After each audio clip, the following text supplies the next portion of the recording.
And again, what we see clearly is this trade surplus from the US getting into Europe.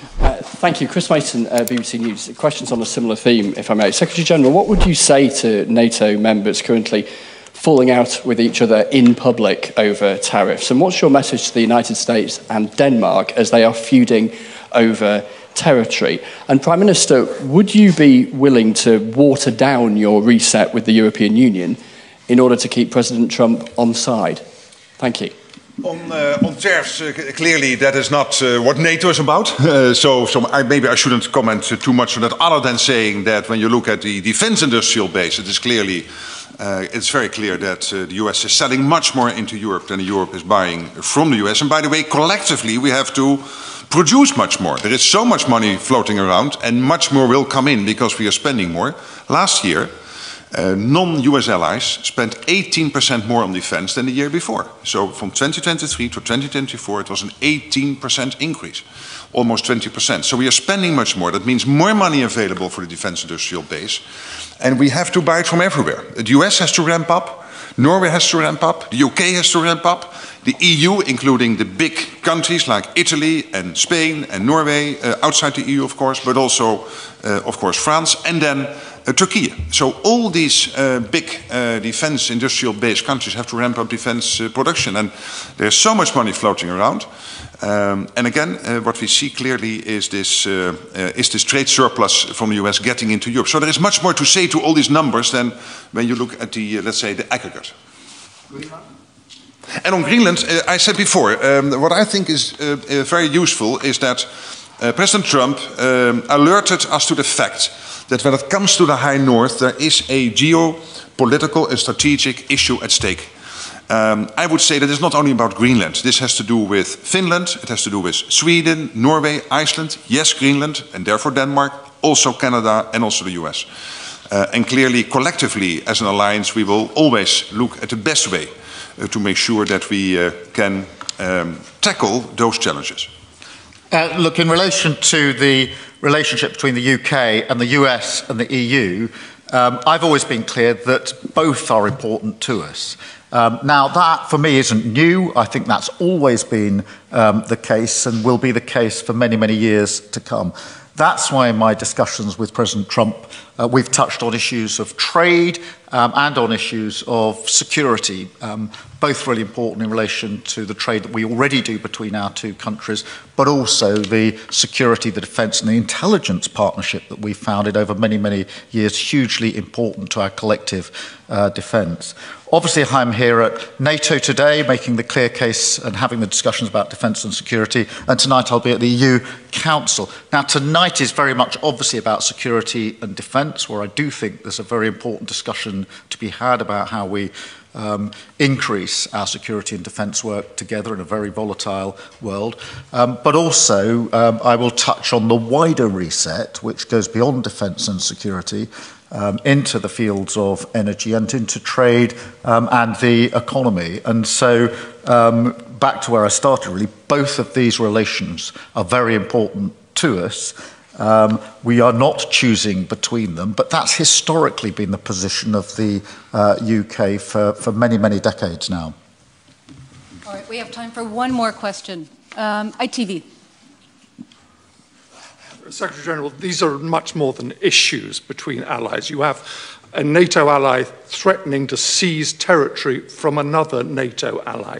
This is much worse than it's ever been. Isn't it now time that Europe got realistic and started planning for a future of defence that may not include the United States? And Prime Minister, if I may, I know you want to keep a foot in both camps, and I know you don't want to commit here, but you're trying to reset with Europe at exactly the time that President Trump indicates he might be trying to divide and rule in Europe. If he does, and other European leaders ask you whose side are you on, ours or theirs, what will you say to them?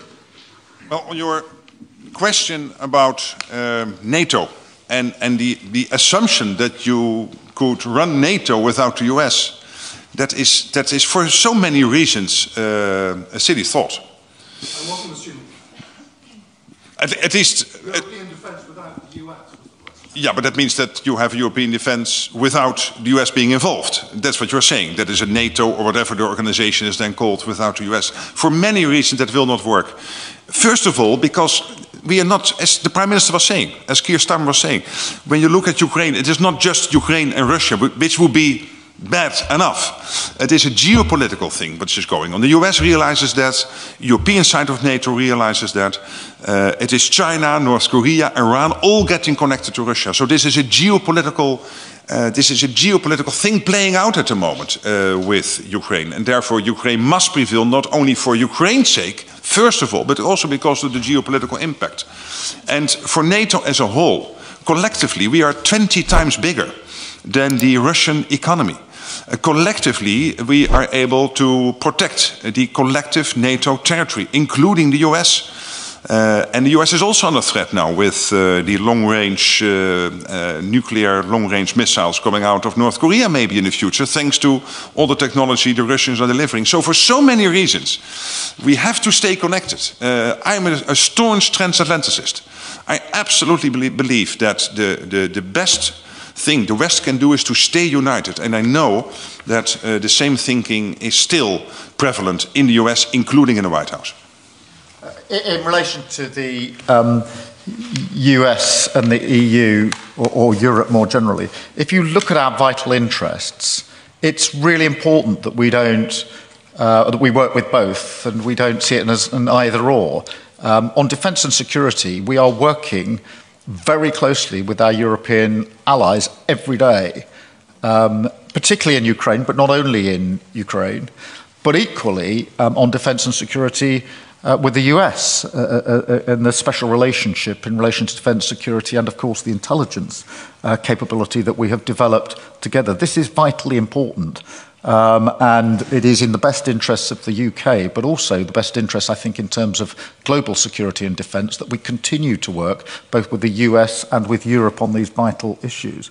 When it comes to trade equally, we've got a huge amount of trade between the US and the UK, as we have with the EU, and that's why it's important that I always act in the national interest, the best interests of the UK, as we stay resolute saying that it's important that we work with both sets of partners, particularly this volatile time, where I think it's generally accepted and rightly accepted that we face a more volatile world now than we have done for many decades. So now is the time to step up on all fronts with both the US and the EU. It is not the time to pull back on either front.